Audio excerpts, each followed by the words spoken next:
말씀이니라라는 표현이 3번이나 등장을 합니다. 하나님이 새 언약을 주시겠다고 이렇게 말씀을 하고 계십니다. 자, 우리가 한 가지 솔직한 질문을 스스로에게 한번 해 보셨으면 좋겠어요. 우리가 하나님의 자녀, 구원받은 하나님의 자녀라는 사실은 믿어지는데 우리 삶은 전혀 그리고 조금도 변한 게 없는 것 같이 느껴질 때가 많이 있습니다. 우리의 믿음과 삶이 분리된 게 아닌가? 나의 믿음과 삶이 왜 이렇게 서로 맞지가 않지? 그렇게 생각하는 경우가 많이 있습니다. 만약 그런 만약 그런 고민이 있다면 한번 오늘 메시지를 통해서 답을 확인하는 시간이 되기를 바라겠습니다. 자, 우리가 지난 2주에 걸쳐서 청년부 메시지를 통해서 우리가 확인을 한 내용이 있습니다. 하나님의 역사가 우연히 일어난 게 아니라는 것을 우리가 말씀을 통해서 확인을 했습니다. 하나님은 구원의 계획을 가지고 언약대로 성취를 해 주십니다.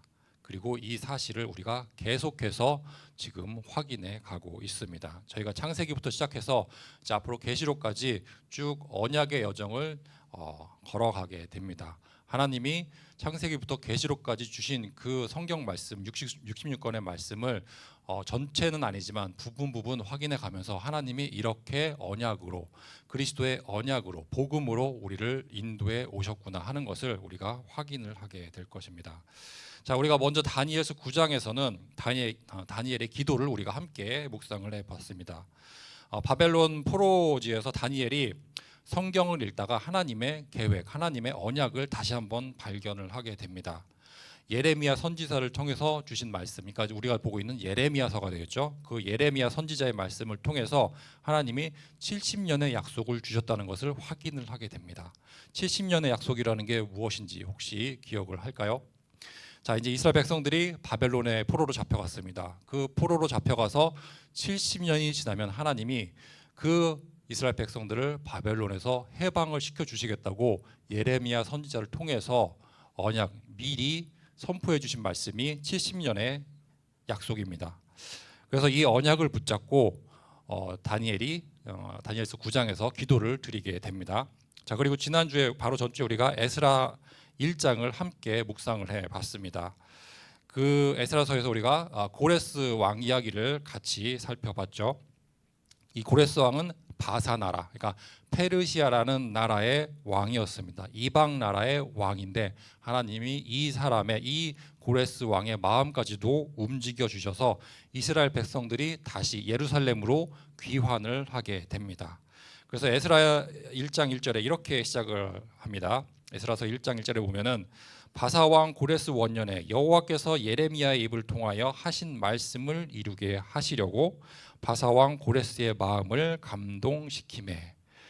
그러니까 이 세상의 권세 잡은 자들도 다 하나님의 주권 아래에 있습니다. 그들 마음대로 행할 수는 없습니다. 하나님이 정해놓은 범위 안에서 그들이 이렇게 역사를 할 수 있는 것이죠. 자, 모든 것이 합력해서 하나님의 선한 계획을 이루어 가고 있습니다.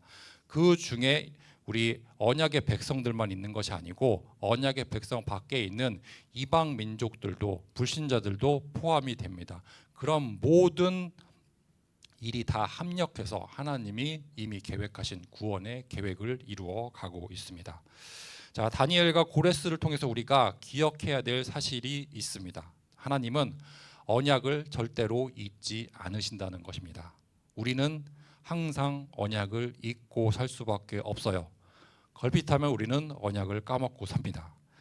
하나님은 반드시 그 언약대로 성취를 해 주십니다. 그래서 우리가 이 사실을 성경을 읽을 때마다 다시 한번 확인을 하고 또 기억을 해야겠습니다.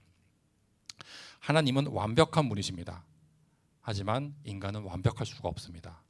하나님은 이미 다 알고 계시지만 우리는 하나님이 보여주시는 것조차도 우리가 깨달을 수가 없을 때가 많이 있어요.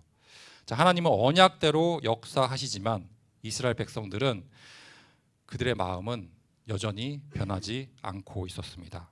자, 이스라엘이 바벨론에서 풀려나고 고향 땅으로 돌아가게 됩니다. 고레스 왕이 칙령을 내려서 고향 땅으로 돌아가게 됐죠. 그렇다고 모든 문제가 해결된 것이 아닙니다. 고향 땅으로 돌아가서 예루살렘으로 돌아가서 성전이 재건이 되고 또 예배가 다시 회복이 됐습니다. 겉모습은 회복이 됐어요. 하지만 이스라엘 백성들의 마음은 여전히 죄로 가득 차 있었습니다. 근원적인 그런 영적 문제 아직 여전히 이스라엘 백성들 안에 남아 있었습니다. 그래서 하나님은 더 근본적이고 새로운 완벽한 언약을 우리에게 주시게 됩니다. 바로 오늘 우리가 다 함께 살펴볼 새 언약을 하나님이 약속을 하시고 그 약속대로 우리에게 이 새 언약을 성취시켜 주셨어요. 인간의 근본 문제에 대한 답으로 주신 이 새 언약을 우리가 다 함께 묵상을 해 보도록 하겠습니다. 먼저 새 언약이란 무엇인가? 무엇을 새 언약이라고 말씀을 하는가? 우리가 오늘 읽었던 예레미야서 31장에 그 내용이 기록이 되어 있습니다. 예레미야서는 포로로 잡혀가 있는 이스라엘 백성들에게 주신 하나님의 말씀입니다. 포로로 잡혀가 있는 이스라엘 백성들이 받은 말씀이에요. 그러니까 소망이 없는 상황에서 이스라엘 백성들이 받았던 말씀입니다. 포로로 잡혀가 있는 자들에게 하나님이 다른 것 아니고 구원을 선포해 주십니다. 지금은 비록 포로로 잡혀 있지만 앞으로 때가 차면 하나님이 계획한 그 시간이 이르면 구원이 이르게 될 거다. 하나님의 말씀대로 구원이 성취되게 될 거라는 그런 말씀을 전해주고 계십니다. 그래서 예레미야서 31장 31절이 이렇게 시작을 하고 있죠. 여호와의 말씀이니라. 보라, 날이 이르리니 내가 이스라엘 집과 유다 집에 새 언약을 맺으리니. 하나님의 때가 되면 새 언약을 성취할 것을 이렇게 약속을 하십니다. 그런데 이 언약은 이전에 이스라엘 백성들이 받았던 언약과는 많은 차이가 있어요. 아주 전혀 다른 언약을 이스라엘 백성들이 받게 됩니다. 그래서 32절을 보면 이렇게 말씀을 합니다. 이 언약은 내가 그들의 조상들의 손을 잡고 애굽 땅에서 인도해야 된 날에, 그러니까 출애굽할 때를 얘기하는 거죠. 그 맺은 언약과 같지 아니할 것은 내가 그들의 남편이 되었어도 그들이 내 언약을 깨뜨렸음이라. 여호와의 말씀이니라. 출애굽하고 나서 시내산에서 받은 그런 언약을 한번 기억해 보시기 바랍니다. 이스라엘 백성들이 시내산에서 받은 언약이 있습니다. 그걸 우리가 모세 언약이라고 이렇게 부르죠. 모세가 돌판에 10계명을 받기 위해서 시내산에 올라가서 좀 오래 자리를 비우게 됩니다. 그런데 이스라엘 백성들은 그 모세가 자리를 비웠던 그 시간을 참지를 못하고 금송아지를 만들고 그 금송아지 앞에서 절을 하게 됩니다. 한마디로 우상 숭배를 하게 된 것이죠. 이 사건을 하나님이 이렇게 말씀을 하십니다. 이스라엘 백성들은 실수라고 얘기를 하겠지만 하나님은 이렇게 말씀을 하세요. 내가 그들의 남편이 되었어도 그들이 내 언약을 깨뜨렸음이라.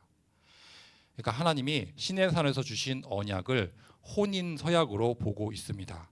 하나님이 남편이 되시고 이스라엘 백성들이 신부가 되는 그런 혼인 서약을 하나님이 주신 것입니다. 그런데 결혼식 바로 전날에 신부가 바람을 피게 된 거예요. 그러니까 다른 남자와 잠자리를 같이 하게 된 겁니다. 금송아지를 섬긴 금송아지 앞에 절을 했던 이 사건을 하나님이 이렇게 보고 계십니다. 그러니까 이 사건으로 이스라엘은 혼인 서약을 깨뜨리게 된 것이죠. 결혼을 앞두고 신부가 외도를 하게 됐고 그 외도 때문에 이 혼인 서약이 깨지게 됩니다. 그래서 우리가 이 언약을 율법이라고 하죠. 모세가 받은 언약, 모세 언약, 이걸 우리가 율법이라고 이렇게 부릅니다. 그런데 하나님이 새롭게 주시는 언약은 이 언약과 다르다고 말씀을 하세요. 그 전에 받았던 언약과는 몇 가지 측면에서 이렇게 차이가 있습니다. 한 3가지 정도로 정리를 해 보겠습니다. 첫 번째로 이 새 언약은 돌판이 아니라 마음에 새겨주신 언약입니다. 우리의 마음 속에 새겨주신 언약이에요. 그래서 이렇게 말씀을 하고 있죠. 그러나 그날 후에 내가 이스라엘 집과 맺을 언약은 이러하니 곧 내가 나의 법을, 율법이죠, 그의 속에 두며 그 마음에 기록하리라. 33절에 나오는 말씀입니다. 그러니까 옛 언약, 그러니까 율법은 돌판 위에 새겨서 모세를 통해서 전달해 주셨어요. 자, 하나님이 시내산에서 모세에게 언약을 주실 때 이렇게 돌판에 새겨준 언약을 가리킵니다. 오늘도 대예배 시간에 십계명을 말씀을 하셨잖아요. 그래서 그 돌판에 십계명을 새겨서 우리 이스라엘 백성들에게 하나님이 나누어 주십니다. 자, 그런데 새 언약에는 하나님의 법이 우리의 마음 속에 새겨져 있다고 이렇게 기록되어 있습니다. 자, 이게 어떤 차이가 있는지, 돌판에 새겨진 언약과 우리 마음 속에 새겨진 언약이 어떠한 차이가 있는지 좀 잠깐 살펴보도록 하겠습니다. 자, 율법 첫 번째 언약, 그러니까 우리 옛 언약은 우리가 지켜야 할 그런 명령을 하나님이 우리에게 주신 것입니다. 그러니까 우리의 의무사항, 하나님의 백성이 지켜야 할 의무사항을 돌판에 기록을 해서 주신 것입니다. 그래서 이 율법을 어기면 죽을 수도 있었어요. 하나님의 법을 어기면 생명이 떠나갈 수도 있는 그런 법입니다. 자, 그런데 이에 반해서 새 언약은 이렇게 살라라고 명령을 하시는 게 아니라 이제 이렇게 살 수 있게 되었다고 하나님이 선포를 해 주시는 거예요. 네가 이렇게 살아야 된다. 십계명을 지키고 살아야 된다고 말씀을 주시는 게 아니라 네가 이제 하나님의 자녀가 되었으니, 그리스도의 보혈로 하나님의 자녀가 되었으니, 그리고 네 안에 그리스도의 영, 성령이 함께하고 계시니 이제 이 법을 네가 지킬 수 있게 되었다. 이렇게 선포하시는 것이 새 언약입니다. 자, 구원받기 위해서 우리가 하나님의 율법에 순종하는 것이 아니라 구원받았기 때문에 하나님의 법에 순종할 마음이 생기는 것이고, 그럴 능력이 생길 수 있도록 우리 안에 성령 하나님이 역사해 주시는 것이죠. 자, 이렇게 새 언약의 첫 번째 특징은 우리 마음에 새긴 언약이라는 것입니다. 자, 두 번째 특징은 관계가 회복이 됩니다. 오늘도 십계명을 통해서 하나님과의 관계, 수직적인 관계, 그리고 이제 사람들과 관계, 수평적인 관계가 회복되는 것을 말씀을 하셨잖아요. 자, 여기 오늘 또 예레미야서 이렇게 나옵니다. 나는 그들의 하나님이 되고 그들은 내 백성이 될 것이라. 여호와의 말씀이니라. 자, 이 내가 하나님이 되고 그들이 내 백성이 될 거라는 이 말씀은 성경 전체를 관통하는 언약의 공식이라고 이렇게 우리는 부르고 있어요. 신학적으로 언약의 공식이라고 이렇게 불립니다. 죄로 인해서 깨어진 하나님과의 관계가 완전히 회복되는 것을 의미를 합니다. 하나님은 우리의 아버지가 되시고 우리는 하나님의 자녀가 됩니다. 이것보다 확실한 관계가 없습니다. 하나님이 다른 어떤 무슨 말을 주셔도 이것보다 확실한 말이 없어요. 우리가 하나님 자녀라는 것, 하나님이 나의 아버지가 되어 주시겠다는 것만큼 확실한 약속이 없습니다. 자, 끊을 수 없는 영원한 사랑과 은혜의 관계로 하나님이 우리를 맺어 주시겠다는 거죠. 여기서 사랑은 우리가 흔히 생각하는 그런 사랑이 아닙니다. 저번에도 제가 적어드렸던 헤세드예요. 하나님이 변치 않는 그런 사랑을 여기서 얘기를 합니다. 자, 어떻게 새 언약은 이렇게 새 언약은 하나님과의 관계를 회복시켜 주는 것을 이야기합니다. 그리고 이제 세 번째 특징이 완전한 죄 사함을 이야기를 하고 있어요. 자, 새 언약은 완전한 죄 사함을 우리에게 약속을 하고 있습니다. 내가 그들의 죄악을 사하고 다시는 그 죄를 기억하지 아니하리라. 여호와의 말씀이니라. 34절에 나오는 말씀입니다. 자, 가장 중요한 약속이겠죠. 우리의 죄를 사해 주셨다. 내가 그들의 죄악을 사하고 다시는 그 죄를 기억하지 아니하리라. 여기서 다시는 기억하지 않겠다라고 하나님이 선언을 하시는데, 이 말은 그냥 단순히 용서를 한다는 것이 아니라 이 죄의 흔적까지도 완전히 하나님이 지워주시겠다라는 그런 선언입니다. 하나님의 완벽한 대속의 은혜를 가리키고 있죠. 옛 언약에서는, 그러니까 율법에서는 제사가 매년 반복돼서 드려져야 했습니다. 매일매일 제사를 드려야 했죠. 그리고 1년에 한 번씩 큰 제사를 또 드려야 했습니다. 제사로는 사람의 죄를 완벽하게 씻어버릴 수 없었기 때문에 매번 그렇게 희생 제사를 드려야 했습니다. 자, 이렇게 새 언약은 마음에 새겨주시는 것이고, 또 하나님과의 관계가 회복되는 것이고, 또 죄를 완전히 용서받는 것입니다. 이것이 새 언약의 세 가지 특징입니다. 자, 그럼 두 번째로 그러면 새 언약을 받은 성도들의 삶은 어떠한가? 자, 그 말씀을 또 우리가 계속 에스겔서를 통해서 확인해 보도록 하겠습니다. 우리가 이제 에레미야서 31장을 통해서는 새 언약이 무엇을 우리에게 약속하셨는지, 하나님이 새 언약을 통해서 우리에게 무엇을 언약하셨는지 그 내용을 살펴봤다면, 이제는 에스겔 선지자서를 통해서 그 약속이 우리에게 어떻게 적용이 되는지, 우리의 삶에 어떻게 적용이 되는지를 한번 살펴보도록 하겠습니다. 새 언약 받은 하나님의 백성은 어떻게 변화가 되는지 에스겔서 36장에 기록이 되어 있습니다. 26절부터 27절에 나오는 말씀입니다. 에스겔서 36장 26절을 한번 같이 읽어보도록 하겠습니다. 에스겔서 36장 26절, 27절 두 절입니다. 찾으신 줄 알고 제가 읽겠습니다. 또 새 영을 너희 속에 두고 새 마음을 너희에게 주되 너희 육신에서 굳은 마음을 제거하고 부드러운 마음을 줄 것이며 또 내 영을 너희 속에 두어 너희로 내 율례를 행하게 하리니 너희가 내 규례를 지켜 행할지라. 자, 24절부터 보면 주어가 하나님이세요. 그러니까 하나님이 이 일을 다 하시겠다고 말씀을 하십니다. 그래서 24절에 보면은 내가 너희를 여러 나라 가운데서 끌어내어, 그러니까 죄 속에 빠져 살던 우리를 구원해 주시겠다고 하나님이 약속을 하십니다. 자, 25절도 보면은 맑은 물을 너희에게 뿌려서 너희를 정결하게 하되, 그러니까 우리의 죄를 깨끗하게 씻어 주실 것, 우리의 죄를 정죄해 주실, 우리의 죄를 속죄해 주실 그 분도 하나님이라고 분명히 말씀을 하고 계세요. 또 26절에도 보면 새 영을 너희 속에 두고 새 마음을 너희에게 주되, 그러니까 돌같이 굳은 우리의 마음을 순하게 부드럽게 만들어 주실 분도 하나님이십니다. 우리의 힘으로는 우리의 마음을 이렇게 할 수가 없어요.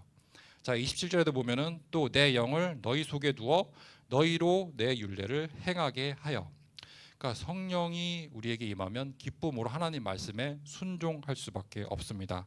이 일도 하나님이 우리 안에 성령으로 다 이루어 주십니다.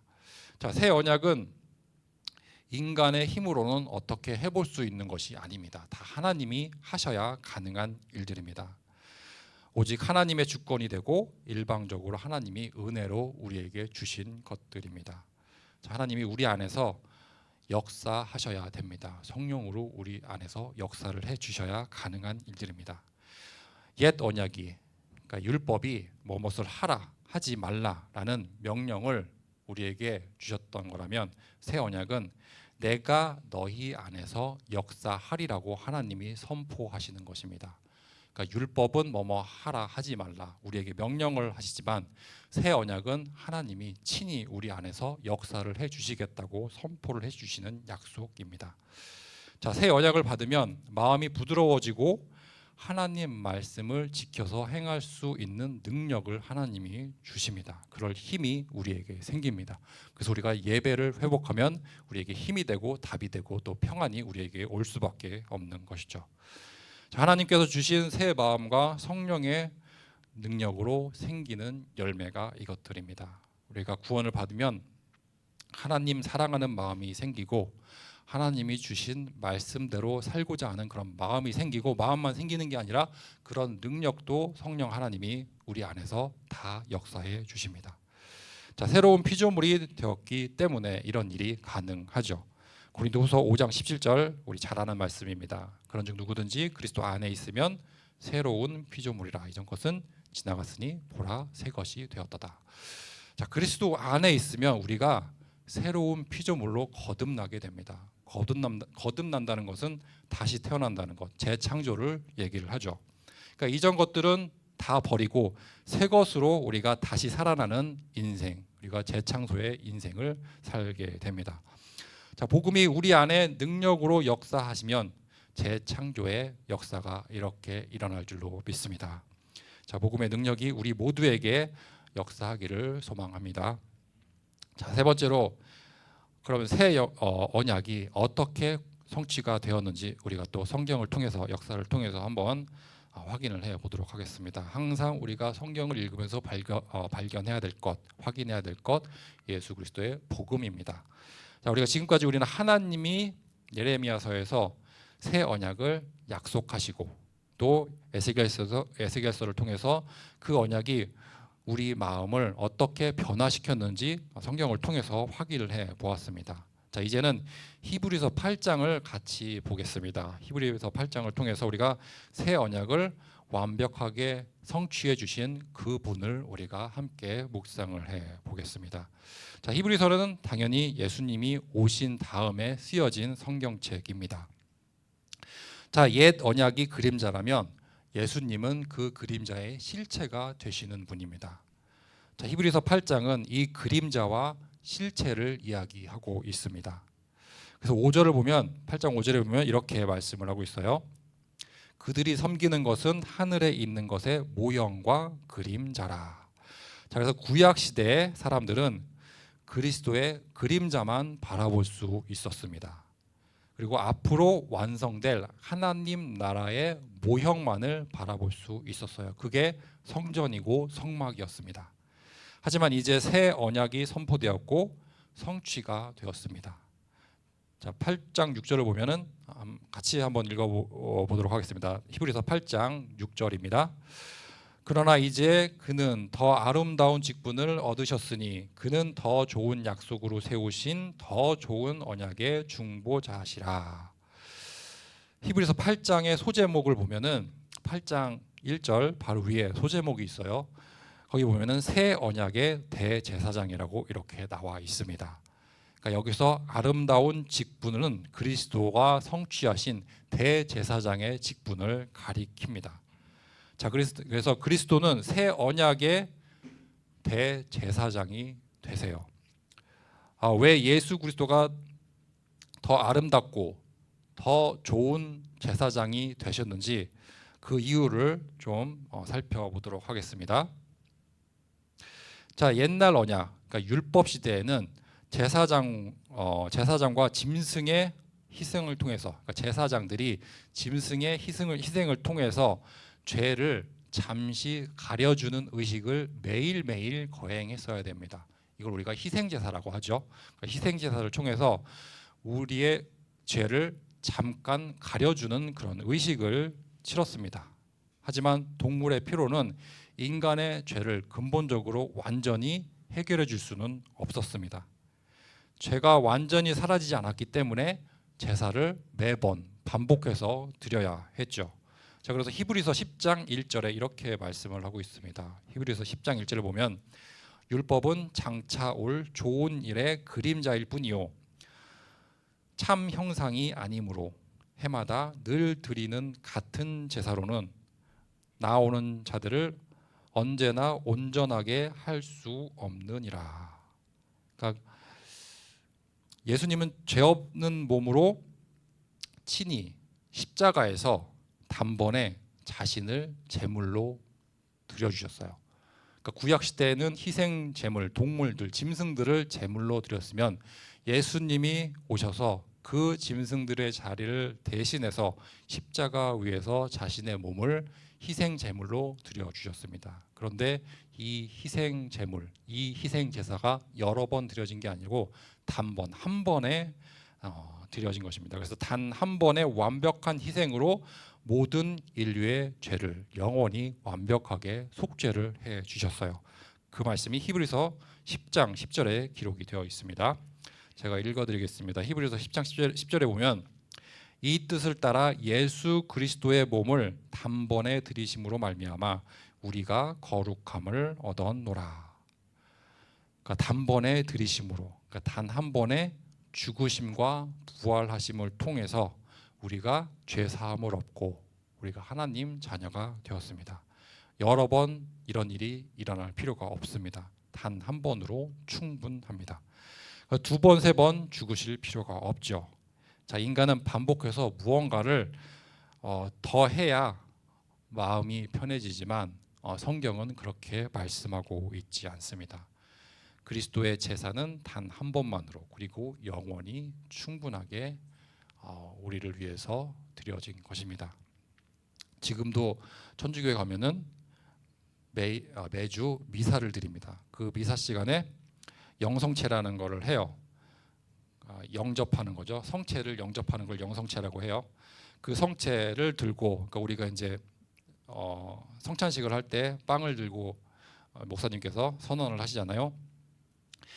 이 떡은 내 몸이라고 선언을 하면 천주교에서는 그 빵이나 떡이 정말 예수님의 몸으로 변한다고 생각을 해요. 그러니까 그 자리에 죽으신 예수님이 다시 오신 거죠. 그래서 매일, 그러니까 매주 그 미사 때마다 예수님이 희생이 되는 그런 제사를 드리게 됩니다. 하지만 우리는 그렇게 그런 의미로 성찬을 하는 게 아닙니다. 우리가 1년에 한 2번씩 성찬을 드리는데 그 성찬 때마다 우리가 기념하는 게 있죠. 예수의 태어나심과 또 고난받으심과 죽으심과 부활하심을 우리가 성찬을 통해서 묵상을 하게 됩니다. 그리고 그 자리에 그리스도의 영, 성령이 함께 하시는 것이지 예수님이 그 자리에 함께 하시는 게 아니거든요. 그런데 천주교는 그렇게 믿고 있습니다. 좀 설명이 길어지긴 했는데 그렇게 매일매일 제사를 드리는 종교가 있다는 것을 말씀을 드린 것입니다. 자, 그래서 12절에 보면은 이렇게 말씀을 하고 있어요. 오직 그리스도는 죄를 위하여 한 영원한 제사를 드리시고 하나님 우편에 앉으사. 그러니까 단 한 번에 영원한 제사를 드릴 수 있는 제사장은 아무도 없었습니다. 구약 시대 어떤 대제사장들도 한 번의 제사로 그 구약 백성들의 죄를 완벽하게 없애준 일은 없습니다.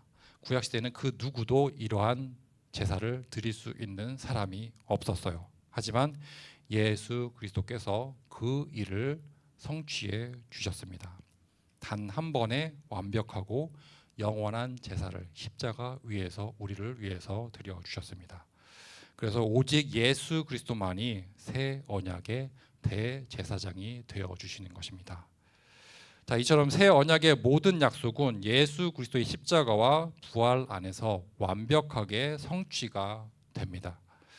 예수님은 삶과 죽음과 부활을 통해서 언약을 완성해 주셨어요. 그래서 이를 통해서 우리는 구원을 받았고 그 구원의 능력을 우리가 날마다 누리며 살고 있습니다. 그 새 언약의 대제사장 되시는 그리스도가 또 이 시간 다시 한번 묵상되는 시간 되시기를 축원드리겠습니다. 또 그리스도의 능력, 복음의 능력이 내 능력이 되기를 소망합니다. 자, 메시지를 맺겠습니다. 자, 우리는 예수 그리스도 안에서 피로 맺어진 새 언약의 백성들입니다. 자, 우리는 이제 그리스도 안에 거하는 살아있는 성전이 되었습니다. 우리가 잘 알고 있는 고린도전서 3장 16절에 이렇게 말씀을 하고 있죠. 너희는 너희가 하나님의 성전인 것과 하나님의 성령이 너희 안에 계시는 것을 알지 못하느냐. 또 우리는 율법 아래 사는 게 아니라 하나님의 은혜 아래 살아가는 언약의 백성들입니다. 죄가 너희를 주장하지 못하리니 이는 너희가 법 아래에 있지 아니하고 은혜 아래에 있음이라. 로마서 8장 14절에 나오는 말씀입니다. 자, 그러므로 오늘 우리는 이렇게 질문을 해야겠습니다. 나는 과연 새 언약의 백성답게 살고 있는가? 그래서 하나님은 오늘도 이렇게 말씀을 주세요. 보라, 내가 새 일을 행하리라. 하나님이 계속해서 말씀으로 확인해 주고 계십니다. 이 말씀대로 이미 이전 것은 다 지나가고 우리가 새 것이 되었습니다. 이 사실을 믿고 우리 청년부가 새 언약의 증인들로 세워지시기를 축원드리겠습니다. 복음의 능력으로 교회를 살리고 세상을 살리는 그런 청년부가 되기를 소원합니다. 기도하겠습니다. 사랑과 은혜가 풍성하신 하나님 아버지, 오늘 새 언약의 말씀을 통해 우리를 구원하시고 자녀 삼아 주신 주님의 은혜를 찬양합니다. 죄를 완전히 용서해 주시고 새 언약을 마음에 새겨 주시고 또한 우리의 무너진 관계를 회복해 주심을 감사합니다.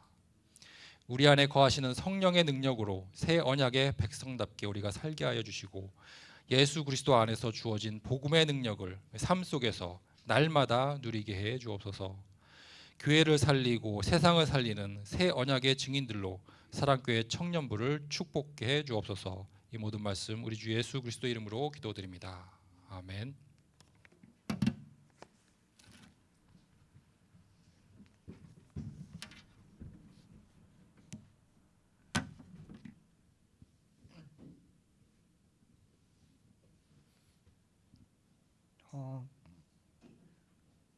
언약 성전가 부르면서 헌금 드리시겠습니다.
부장님 나오셔서 헌금기도 드리시겠습니다.